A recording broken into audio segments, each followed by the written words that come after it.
العلی الکبیر القدیر الرحیم العظیم الکریم المتعال والصلاة والسلام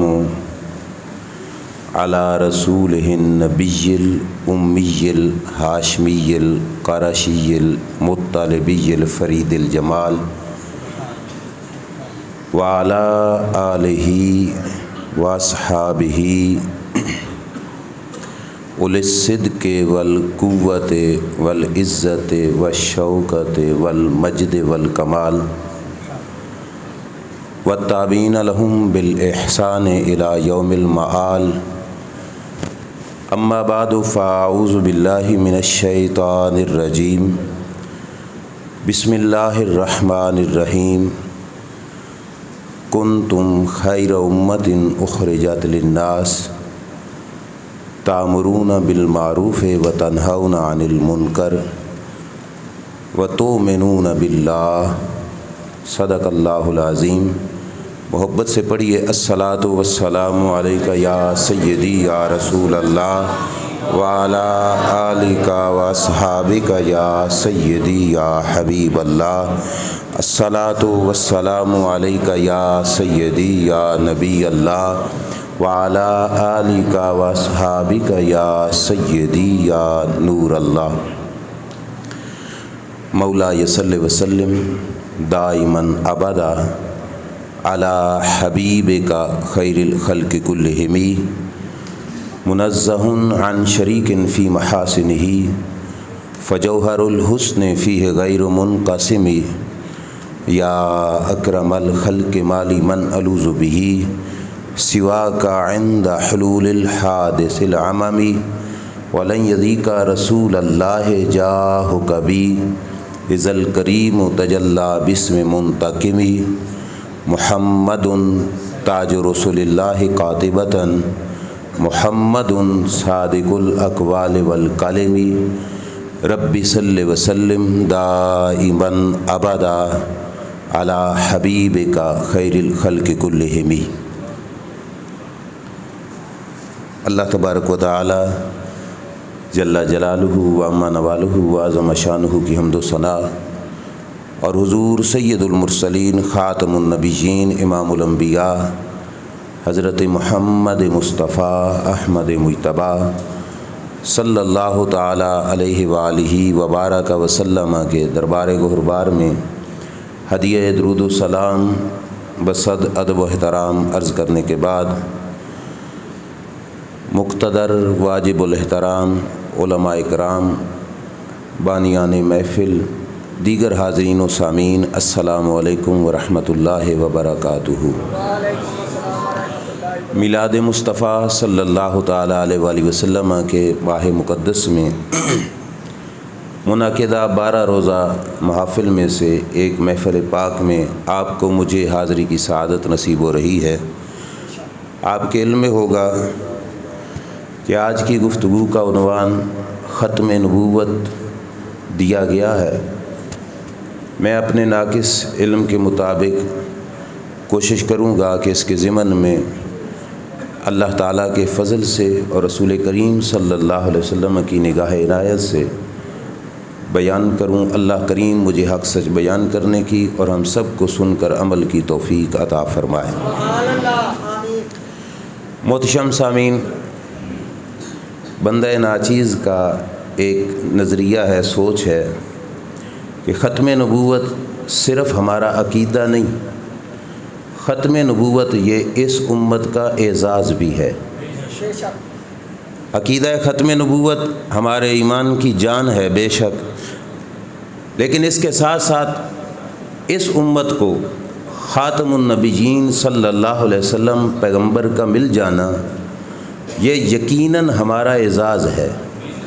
اعزاز اس وجہ سے ہے، وہ آگے میں آیت کریمہ کے ضمن میں عرض بھی کروں گا کہ پچھلی امتوں میں جب بھی کوئی نبی آئے، ان کے دنیا سے رخصت ہو جانے کے بعد اس نبی کا دین بدلا گیا، اس نبی کے دین کے اندر تحریفات ہوئیں، چینجنگیں ہوئیں، تبدیلیاں کر دی گئیں، بلکہ نبی کے جانے کے بعد نہیں، وہ نبی باقاعدہ حیات ظاہری حیات طیبہ میں دنیا پہ جلوہ گر بھی تھے، اس نبی کے ماننے والوں نے اس نبی کے بہت بڑے معجزے کو بھی دیکھا، لیکن اس نبی کے سامنے اپنے نظریے کو بدل بیٹھے۔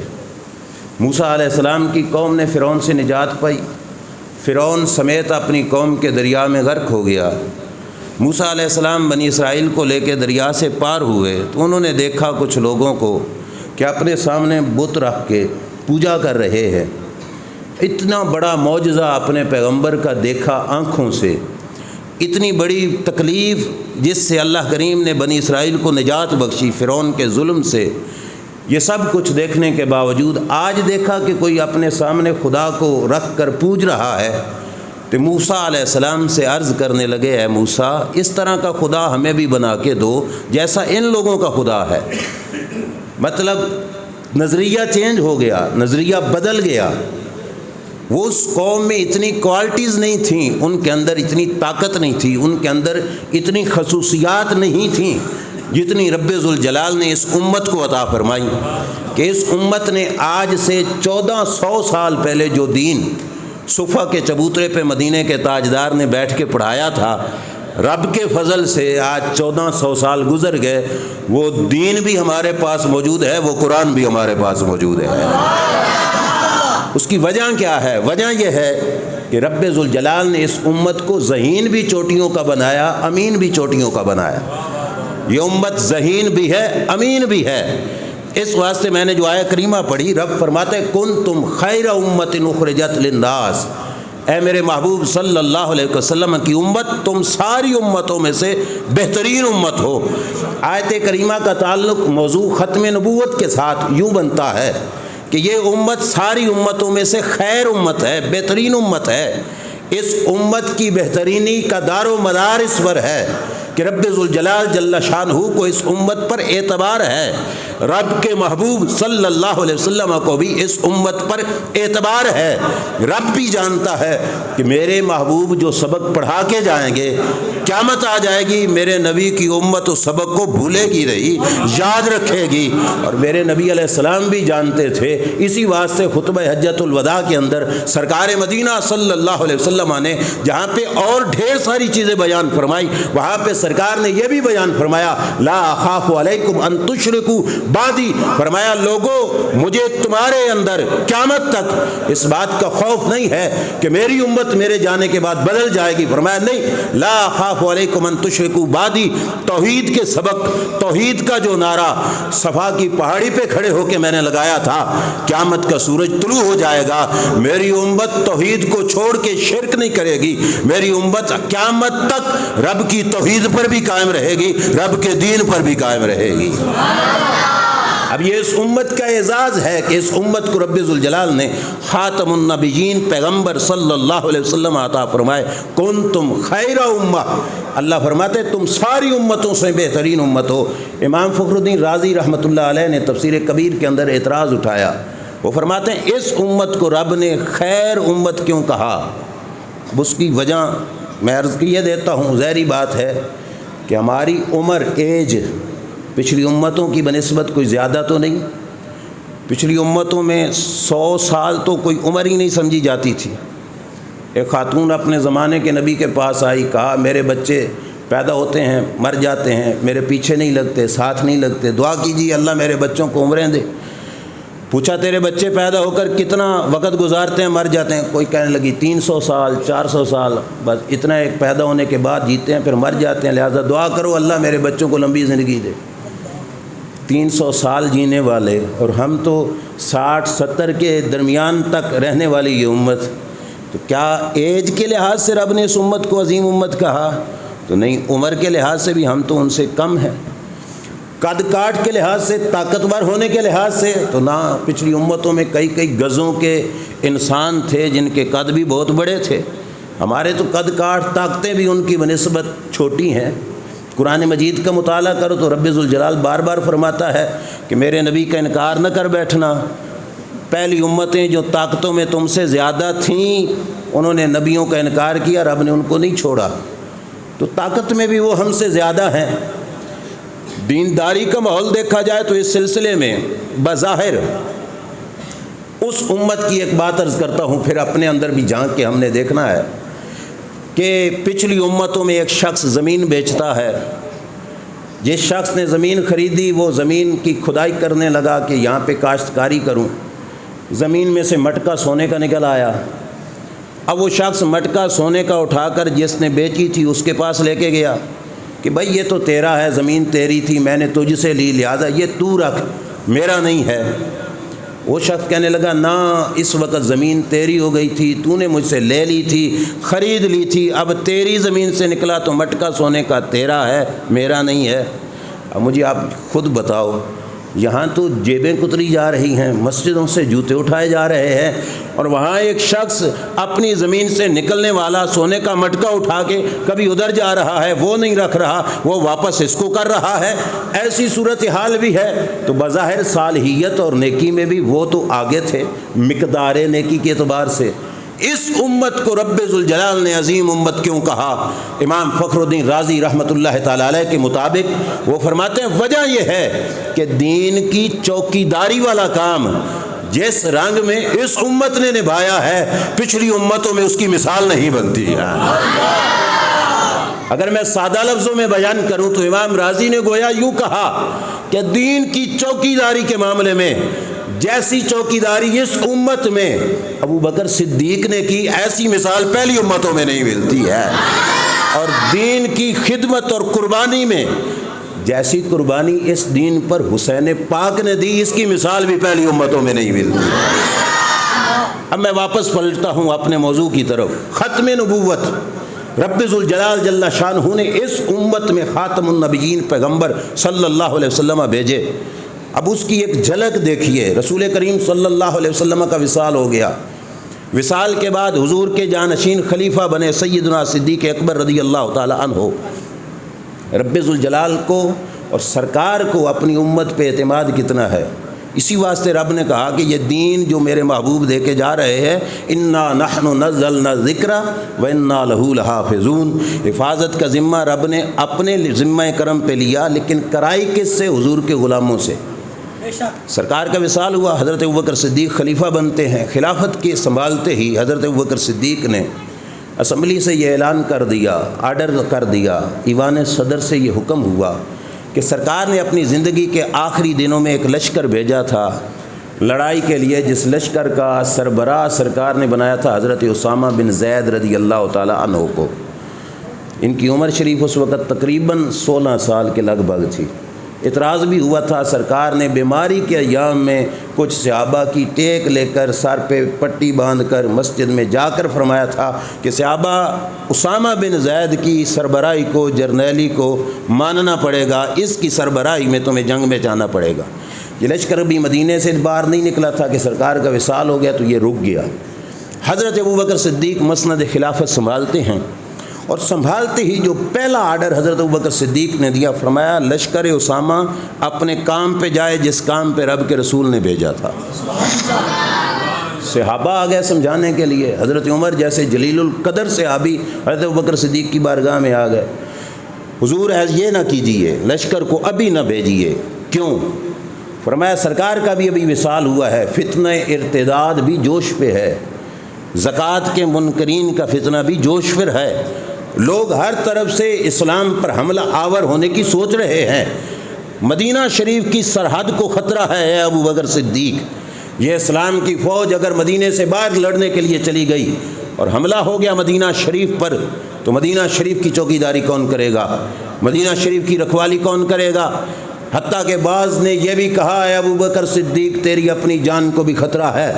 اگر لشکر سپاہی یہ فوج مدینہ سے باہر چلی گئی اور خدا نخواستہ خاصہ مدینہ شریف پہ حملہ ہو گیا تو اے ابو بکر صدیق تمہاری سیکورٹی کون کرے گا؟ تمہاری حفاظت کون کرے گا؟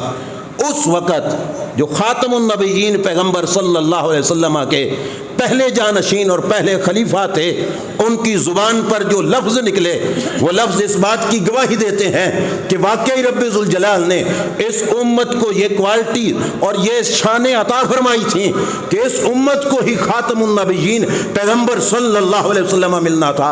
حضرت ابوبکر صدیق کے سامنے جب سارے خطرات صحابہ کرام علیہ رضوان نے رکھ دیے، حضرت ابوبکر صدیق نے وہ سارے خطرات اپنی آنکھوں کے سامنے پڑھ لیے، تو حضرت ابوبکر صدیق صدیق رضی اللہ تعالی عنہ نے جو جواب دیا وہ کیا تھا؟ فرمایا لو ان الطیور تخطفنی ما لانفذت جیش اسامہ رضی اللہ تعالی عنہ. فرمایا لوگوں سنو، اگر مدینے پہ حملہ ہو جائے، ابو بکر صدیق کی جان بھی ماری جائے، میری لاش بے گور و کفن مدینے کی گلیوں میں پڑی ہوئی ہو، کوئی غسل دینے والا، کوئی کفنانے والا، کوئی دفنانے والا نہ ہو، فرمایا آسمان سے اتر کر پرندے ابو بکر صدیق کی بوٹیاں نوچ نوچ کے کھا جائیں، میں اپنی بوٹیاں کھلوانا گوارا کر سکتا ہوں، پر رسول اللہ کے آرڈر میں دیر کرنا بھی گوارا نہیں کر سکتا.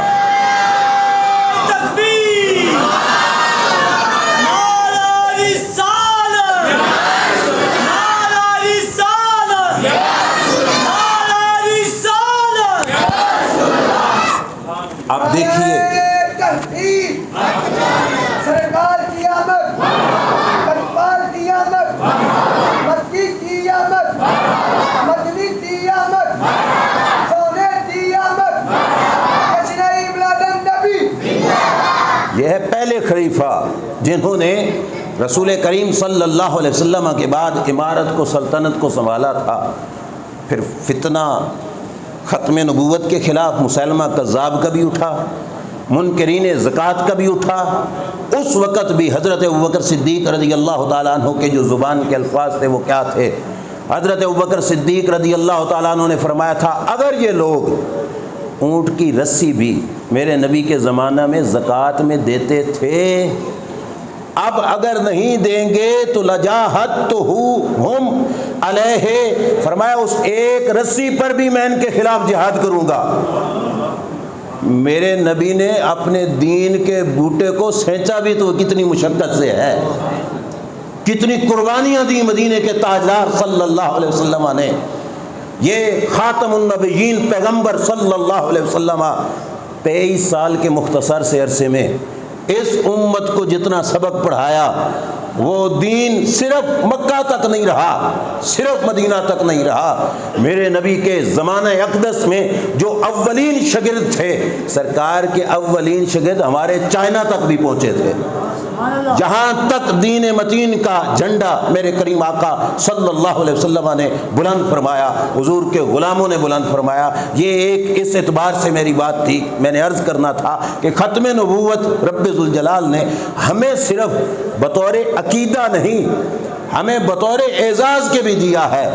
کوئی ختم نبوت سے پھرتا ہے تو اس کی اپنی قسمت، ہمارا تو فخر ہے کہ ہم خاتم النبیین صلی اللہ علیہ وسلم کی امت ہے. ہم اس پیغمبر کی امت ہے جس پیغمبر کی طرف نظریں اٹھا کے رب کے نبی بھی دیکھیں گے. مدینے کے تاجدار صلی اللہ علیہ وسلم کے پاس جبریل آئے قرآن لے کر.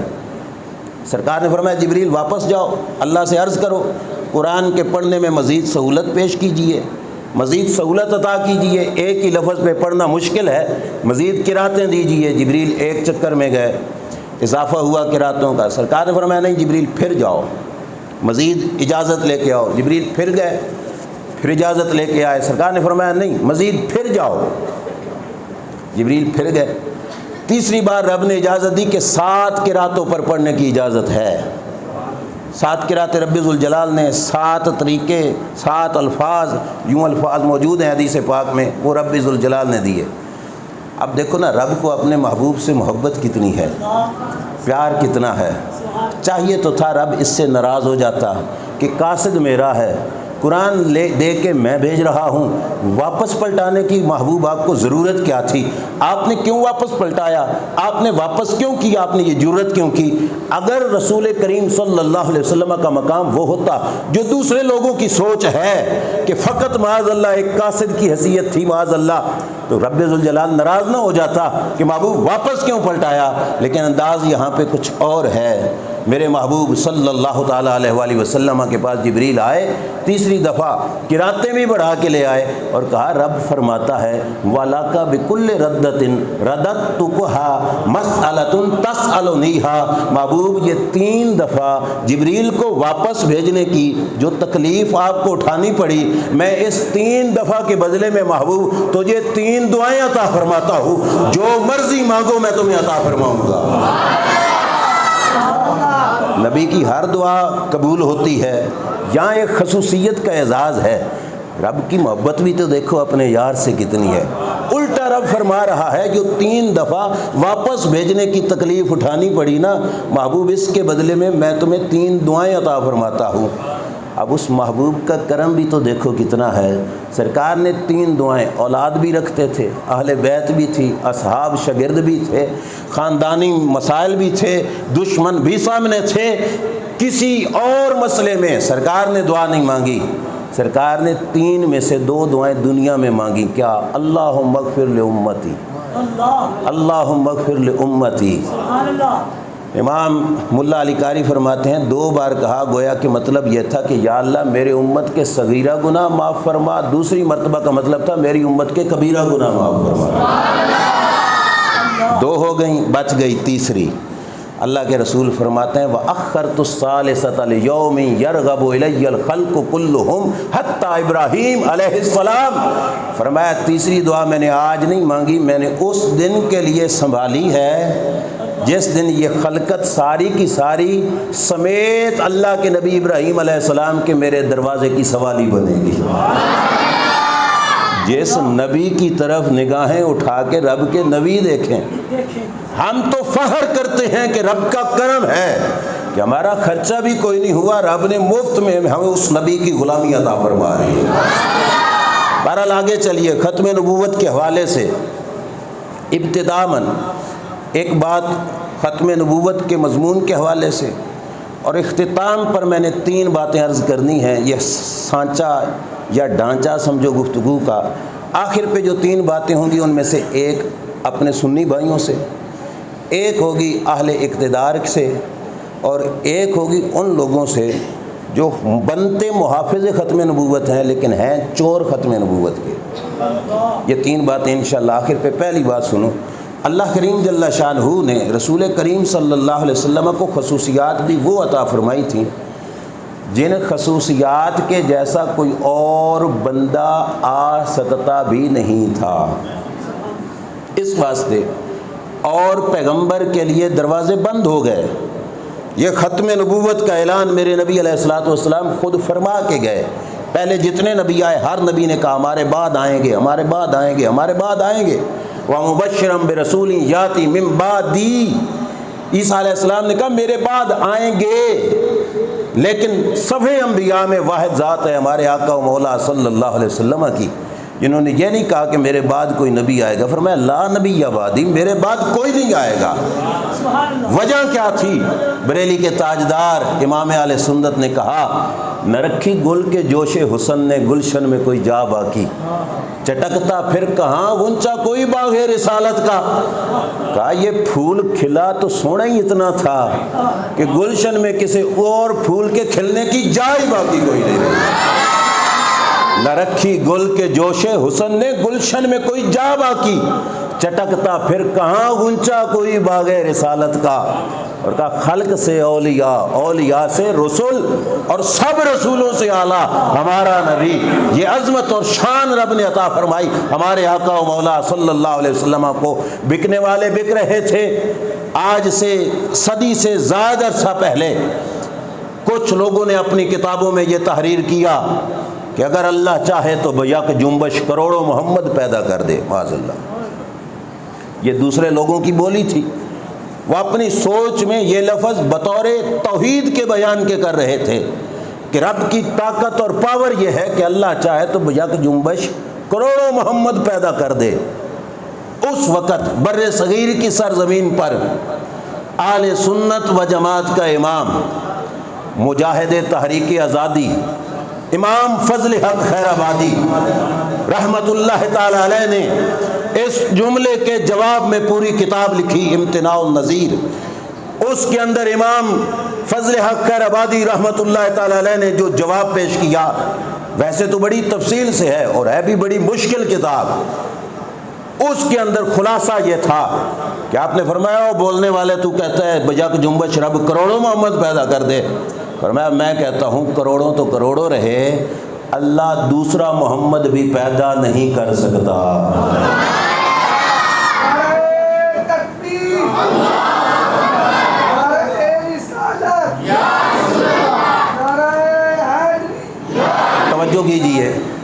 اللہ دوسرا محمد بھی پیدا، گھبرانا نہیں۔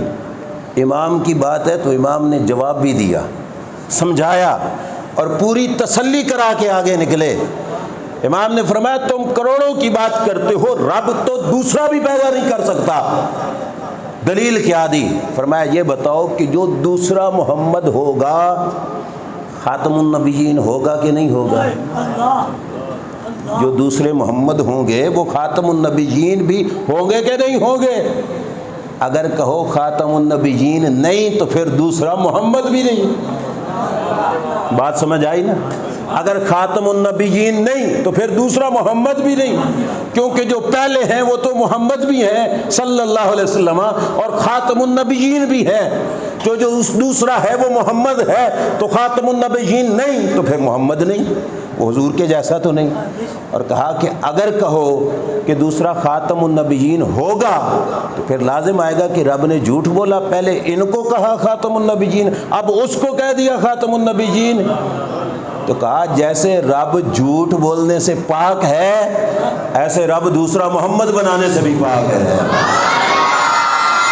یہ عقیدہ ہے اہل سنت و جماعت کا کہ ہماری یہ سوچ، یہ فکر جو ہمارے اماموں نے ہمیں عطا فرمائی وہ یہ ہے، جو آج سٹیجوں پہ بیٹھ کر بشر مثلکم کی رٹ لگانے والے ہیں، ان سے پوچھو پھر ختم نبوت کس منہ سے منائیں گے؟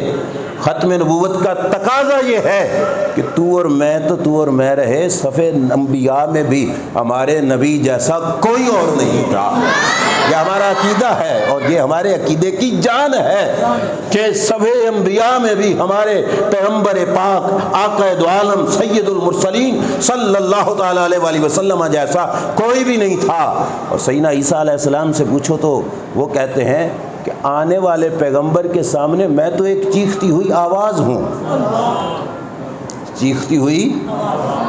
اب وزیروں میں آنا ہو، وزراء کی گاڑیاں آ رہی ہوں تو سامنے ایک گاڑی ہوتی ہے جو سائرن بجا کے آگے آگے چل رہی ہوتی ہے کہ راستے صاف کر دو، راستہ ہموار ہو جائے۔ وزیر صاحب کی گاڑی آ رہی ہے، حضرت عیسیٰ علیہ السلام فرماتے ہیں اس نبی کے سامنے میں تو چیختی ہوئی آواز ہوں کہ ان کے آنے کے لیے ہم تو راستے ہموار کرنے کے لیے آئے تھے۔ جس کو اس کائنات میں نہیں پتہ چلا، موضوع طویل ہے، اس کو ہمارے امام نے بھی بتایا، رب کے قرآن نے بھی بتایا، اس کی آنکھیں کھلیں گی بروز حشر۔ قیامت کے دن پتہ چلے گا کہ جس نبی کو ہم اپنے جیسا سمجھتے رہے رب نے ان کو عظمتیں کتنی عطا فرمائی تھی۔ بہرحال واپس پلٹیے، چونکہ وقت بھی اختصار کے ساتھ ہے، تو اللہ کریم جل شانہ نے اپنے محبوب صلی اللہ تعالیٰ علیہ وآلہ وسلم کے سر پر ختم نبوت کا تاج سجایا۔ اب جو 3 باتیں میں نے کرنی ہیں ان میں سے سب سے پہلی بات جو آپ حضرات سے کرنی ہے، جتنے بھائی سنی بیٹھے ہیں ہم حضور کو خاتم النبیین مانتے ہیں؟ بولیے، سرکار کے دین کو سارے دینوں سے کامل اور اتم مانتے ہیں؟ سرکار نے کوئی کمی چھوڑی ہمیں عطا کرنے میں؟ جس محبوب صلی اللہ علیہ وسلم کو صرف محمد رسول اللہ صلی اللہ علیہ وسلم ہم نے نہیں بلکہ رسول بھی مانا اور خاتم المرسلین بھی ہم نے مانا، اس محبوب کا فیض رب ذوالجلال نے ہمیں عطا فرمایا۔ اب اس نبی کے فیض کے بعد کسی غیر کی چوکھٹ کی طرف منہ اٹھا کے دیکھنا یہ ہمارے لیے ٹھیک ہے؟ اس محبوب نے زندگی کے کس شعبے میں یہ بات بطور چیلنج کر رہا ہوں اپنے اساتذہ کے دامن علم کو تھامتے ہوئے، زندگی کا کوئی شعبہ کسی مقام پر بھی کوئی شخص اٹھ کے کہے کہ اس معاملے میں ہمارے دین نے ہماری کیا رہنمائی کی، رب کے فضل سے زندگی کے ہر شعبے کی رہنمائی ہمیں قرآن سے بھی ملتی ہے، محبوب کریم کے فرمان سے بھی مل جاتی ہے۔ علماء کرام موجود ہیں، ان سے پوچھئے، حدیث کی کتابوں میں باقاعدہ باب ہیں، باب تغطیت الاوانی، کہ رات کو سوتے وقت برتن ڈھانپ کے کیسے رکھنے ہیں۔ کوئی کسر رہ گئی سرکار نے جو کچھ ہمیں دیا؟ رات کو سوتے وقت برتن ڈھانپ کے کیسے رکھنے ہیں، عمر کے کس حصے تک بچوں کو اکٹھا سلانا ہے، اور عمر کے کس حصے میں جا کر بچوں کی چارپائیاں الگ کر دینی ہیں، یہ بھی سرکار نے بتایا۔ کھانا ہے تو کس طریقے سے بیٹھنا ہے، کس ہاتھ سے کھانا ہے، کھانے کے دوران پانی پینے کا طریقہ کیا ہے، غذا کے کھانے کا انداز کیا ہے۔ یار دور نہ جاؤ، فقہ کی کتابیں اٹھا کے دیکھو تو ہمارے ائمہ نے حدیث سے جو مستنبط مسائل کیے ان کے اندر تو یہاں تک بتایا گیا کہ باتھ روم میں جا کے بیٹھنا کیسے ہے۔ یار سب کچھ ہمارے آقا صلی اللہ علیہ وسلم نے ہمیں دیا اور ہمارا ایمان ختم نبوت پر ہے، ہم للچائی ہوئی نگاہوں سے غیروں کی طرف کیوں دیکھتے ہیں؟ یہ ایک دکھڑا ہے اپنے بھائیوں سے کہ ہم کردار کو ڈھونڈنے کے لیے انگریز کا کردار کیوں اپنے سامنے رکھیں، ہم اپنے کلچر کی خاطر غیروں کا کلچر کیوں اپنائیں، ہم اپنی تہذیب کی خاطر غیروں سے تہذیب کی بھیک کیوں مانگیں؟ اس واسطے کہ ہمارے آقا صلی اللہ علیہ وسلم وہ ذات ہیں کہ جن کے لیے علامہ نے بھی کہا تھا کہ اپنی ملت پہ قیاس اقوام مغرب کو نہ کر، خاص ہے ترکیب میں قوم رسول ہاشمی۔ اور اپنے ڈانگ اٹھنے بیٹھنے کے ان سے نہ سیکھ جن کو حلال و حرام کا پتہ نہیں، جن کو پاک اور پلید کا پتہ نہیں، جن کو عزت اور بے عزتی کا پتہ نہیں، جن کو احترام کا پتہ نہیں ہے، کہا ان سے طریقے نہ لو، طریقہ لینا ہے تو خاص ہے ترکیب میں قوم رسول ہاشمی۔ خاتم النبیین صلی اللہ علیہ وسلم پہ ختم نبوت کا ایمان